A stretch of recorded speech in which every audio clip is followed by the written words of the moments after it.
Osage is dying by the enemy. Do not let them die alone.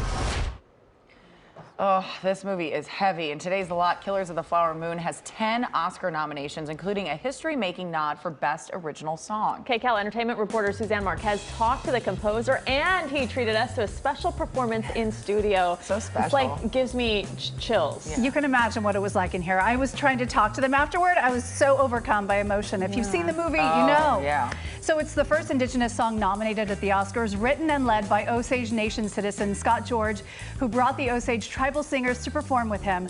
But their songs are sacred and full of their history, so they nearly didn't even participate in the film at all.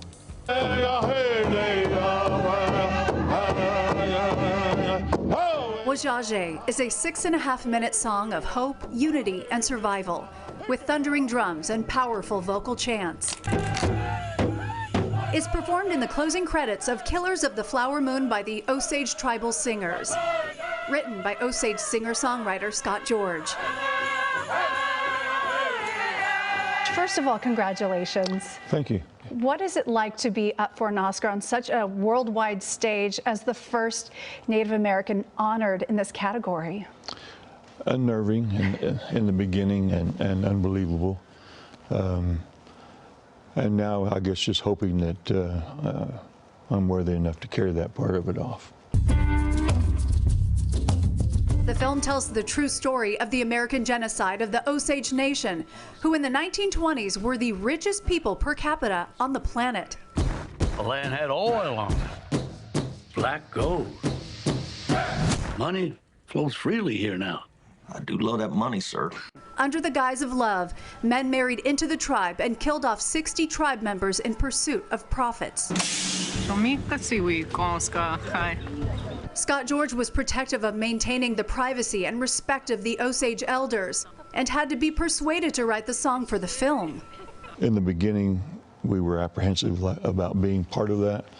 Our songs, our dances aren't recorded, and most of our songs, even if they are recorded, they're not shared, publicly. We have songs that are 200, 300, 400 years old, and they have people's names in them, old warriors from way back there, what they did, and that culminates into people of this generation saying those are my great-grandfathers or whatever. So we couldn't use those songs. Sure. And so it's the only solution to this is to compose our own. Scott knew exactly what they were looking for. Martin Scorsese, Leo, and Lily came to our dances, watched them, and we could see them up in the stands. And I told my closest friends, I call them my brothers, while we were sitting there, and I said, look up there, they're watching us. I said, get ready. I said, they're allowed to ask us to do something. So they came to watch us on a Saturday night, I think, and that's usually our most lively, energetic part of our dance. And so we knew that's what he saw, that's what he's going to want.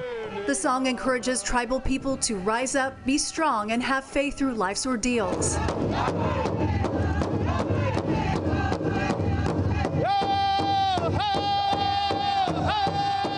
So what do you think of the final product? Seeing the movie, what is the impression amongst the Osage people as well? Because it evolved from being told from a white person's perspective to celebrating Osage heritage.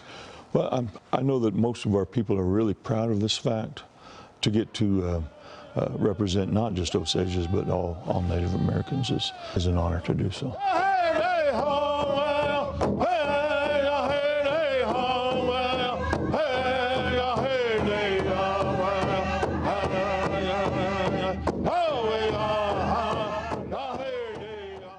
It was such a treat.